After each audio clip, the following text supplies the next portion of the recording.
Complete जरूर cover कर लीजिएगा। देखिए 30 मार्च से आपका एग्जाम निर्धारित किया गया है और उसी डेट में आपका पेपर होने वाला है, याद रखिएगा आप सभी। तो तैयारी को अपना जोर शोर से करते रहिए आप सभी। तो चलिए शुरू करते हैं आज के सेशन को। फिर आज के सेशन को आपसे कंप्लीट जरूर कवर कर लीजिएगा। जो भी चैनल पहली बार आए चैनल को जरूर सब्सक्राइब, घंटे को प्रेस कर लीजिएगा ताकि जब भी क्लास हो नोटिफिकेशन आप सभी को प्राप्त हो सके। चलिए शुरू करते हैं। आइए फर्स्ट क्वेश्चन से करते हैं। फर्स्ट क्वेश्चन है हिंदी से। कौन से शब्द में र व्यंजन का प्रयोग नहीं है? अगर इन सेट में किसी भी क्वेश्चन का आंसर पता हो तो अपना आंसर आपसे नीचे कमेंट बॉक्स में बताते चलेंगे। चलिए बताएं क्वेश्चन 1 के लिए राइट आंसर क्या आ जाएगा?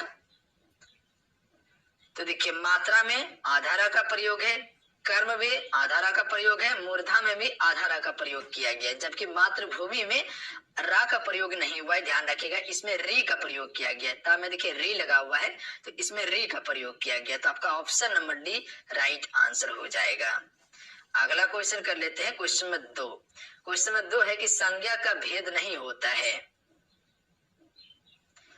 तो राइट आंसर ऑप्शन में सी हो जाएंगे निजी वाचक। निजी वाचक कोई भी संज्ञा का भेद नहीं है, फिर ध्यान रखिएगा आप सभी। जबकि व्यक्तिवाचक, जातिवाचक, भाववाचक ये सभी क्या है? संज्ञा का भेद है।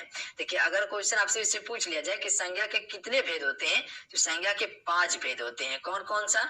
व्यक्तिवाचक, जातिवाचक, समूहवाचक, द्रव्यवाचक और भाववाचक। ये 5 भेद है संज्ञा के, जबकि निजीवाचक संज्ञा के भेद नहीं होते हैं।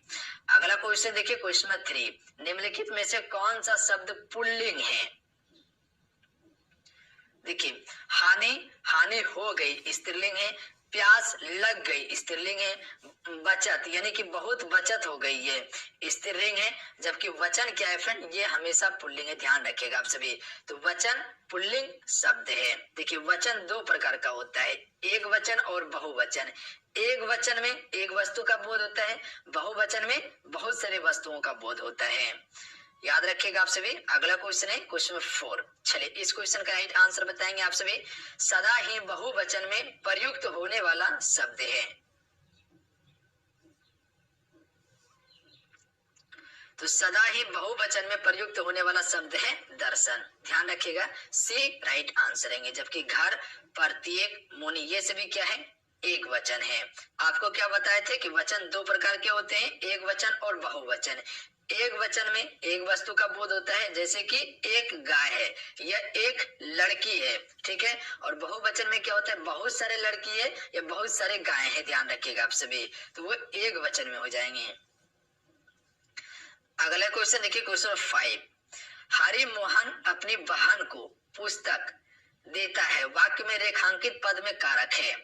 कारक आपसे पढ़े होंगे तो उसमें कारक का चिन्ह भी दिया रहता है, जैसे कर्ता ने, कर्म को, करण से, ये सभी चिन्ह दिया रहता है जो कि उसको पहचानने का ट्रिक है।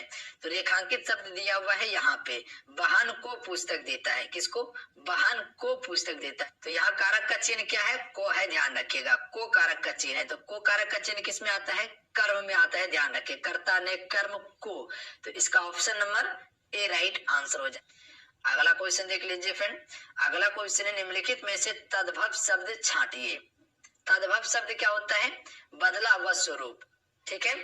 तत्सम होता है जो शब्द संस्कृत में था, सीधा हम सभी हिंदी में प्रयोग कर रहे हैं, उसे हम सभी तत्सम शब्द कहते हैं। ध्यान रखिएगा आप सभी। और तद्भव शब्द किसे कहते हैं? जो शब्द संस्कृत में यूज कर रहा था उसका परिवर्तित रूप को हम हिंदी में प्रयोग कर रहे, परिवर्तन करके कर रहे हैं, उससे हम सभी तद्भव कहते हैं। तो तद्भव शब्द हो जाएगा कपूर। ध्यान रखिएगा आप सभी। जहां बाकी बात ये सभी क्या है? आपका तत्सम शब्द है। अगला क्वेश्चन कर लेते हैं फ्रेंड।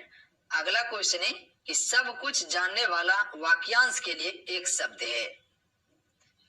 तो सब कुछ जानने वाला को हम सभी क्या कहते हैं? सर्वज्ञ कहते हैं। ऑप्शन में बी राइट आंसर हो जाएगा। अगला क्वेश्चन कर लेते हैं क्वेश्चन नंबर 8। उत्थान का विलोम शब्द है। तो उत्थान का विलोम होता है पतन। ए राइट आंसर है। अगला क्वेश्चन देखिए। देवता शब्द का पर्यायवाची नहीं है।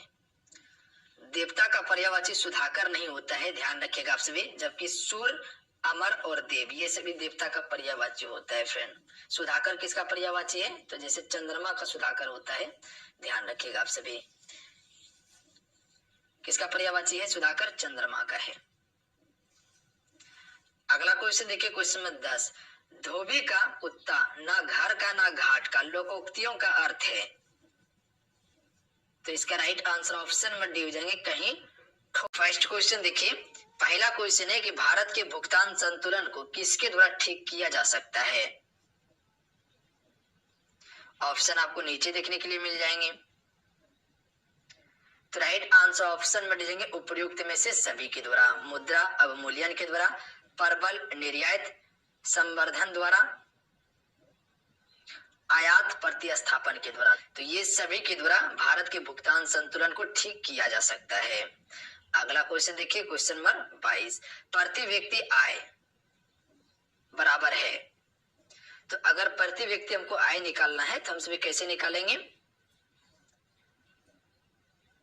तो right answer option number D हो जाएंगे, राष्ट्रीय आय बटा कुल जनसंख्या। ध्यान रखिएगा, जो राष्ट्रीय आय है और उसको क्या करना है, कुल जनसंख्या से भाग दे देना है। तो क्या निकल जाएगा, प्रति व्यक्ति आय निकल जाएगा। तो इसका option number D right answer हो जाएगा। अगला देखिए, निम्नलिखित में से उल्टे यू आकार का वक्र कौन सा है। उल्टे यू आकार का वक्र कौन सा है। तो राइट आंसर ऑप्शन में भी जाएंगे सीमांत लागत है। अगला देखिए, गोल्डन हैंडशेक स्कीम किससे संबंधित है। तो right answer option number D हो जाएंगे, स्वैच्छिक सेवानिवृत्ति से संबंधित है। ध्यान रखिएगा आप सभी, किससे संबंधित है, स्वैच्छिक सेवानिवृत्ति से संबंधित है। आइए अगला क्वेश्चन करते हैं। फिर अगला क्वेश्चन है कि भारत में पूंजी प्रधान उद्योग का सर्वोत्तम उदाहरण कौन सा है। तो राइट आंसर ऑप्शन में भेजेंगे इस्पात उद्योग। देखिए इस्पात उद्योग जो है फ्रेंड भारत में पूंजी प्रधान उद्योग का सबसे महत्वपूर्ण है। अगला देख लीजिए, क्वेश्चन में 26। क्वेश्चन में 26 है कि भारत में किस प्रकार की आपात स्थिति अभी तक केवल एक बार ही लागू की गई है। आपात स्थिति। तो राइट आंसर ऑप्शन में हो जाएंगे आंतरिक आपात स्थिति। ये सिर्फ एक बार ही लागू की गई है, ध्यान रखिएगा आप सभी। अगर यहाँ से क्वेश्चन आपसे से पूछ लिया जाए कि भारत में जो कि फ्रेंड अभी तक कितने बार आपातकाल लग चुके हैं, तो 3 बार लग चुके हैं। ध्यान रखिएगा आप सभी। एक लगा था आपका जो है आंतरिक आपात लगा था, ध्यान रखिएगा। आंतरिक आपात लगा था, ये 1975 में लगाया गया था। तो आंतरिक आपात एक बार लगा है और 2 बार बाह्य आपातकाल लगा है। ध्यान रखिएगा, बाह्य आपातकाल 2 बार लगा है। ये कब कब लगा था, एक 1962 में लगा था और एक लगा था 1971 में। तो ध्यान रखिएगा दोनों को। तो बाह्य आपातकाल 2 बार, आंतरिक आपातकाल 1 बार जो कि 1975 में लगा था। तो अभी तक में आपातकाल 3 बार लग चुके हैं।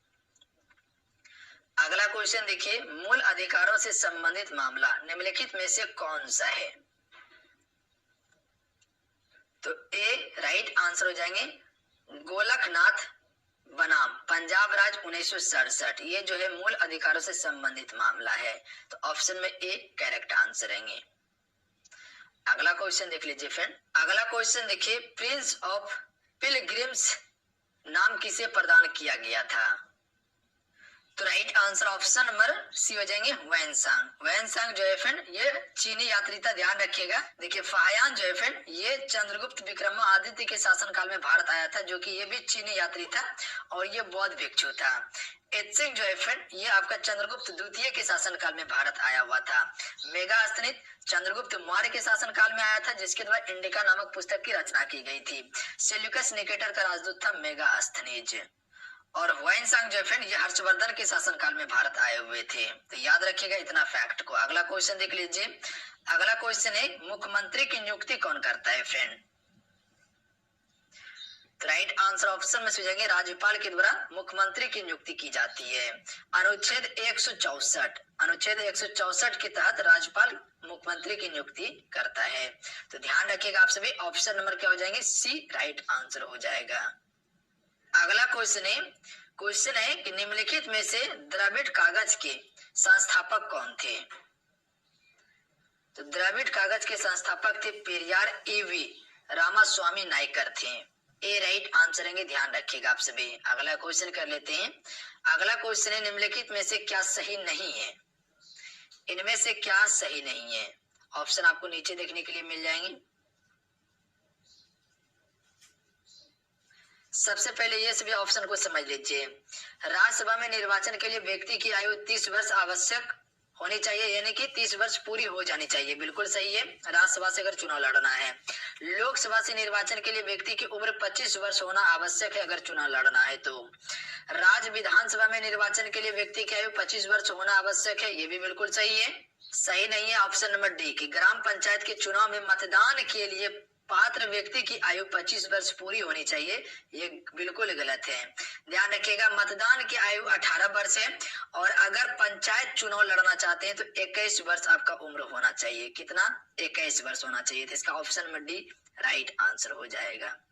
अगला क्वेश्चन देखिए, क्वेश्चन नंबर 32। क्वेश्चन है निम्नलिखित में से वह व्यक्ति कौन है जो चिकित्सक नहीं है? तो राइट आंसर ऑप्शन में सी हो जाएंगे। चारवाक जो है फ्रेंड, ये जो है चिकित्सक नहीं है, जबकि सुश्रित, चरक और धनवंतरी ये सभी क्या है? चिकित्सक है। ध्यान रखिएगा आप सभी। तो इसका option number C right answer हो जाएंगे। अगला क्वेश्चन कर लेते हैं, भारत के प्रधानमंत्रियों का निम्नलिखित में से कौन सा कालानुक्रम सही है? नीचे देख लीजिए। तो अगर इसको देखिएगा तो सबसे पहला जो आ जाएगा आपका जवाहरलाल नेहरू आ जाएगा।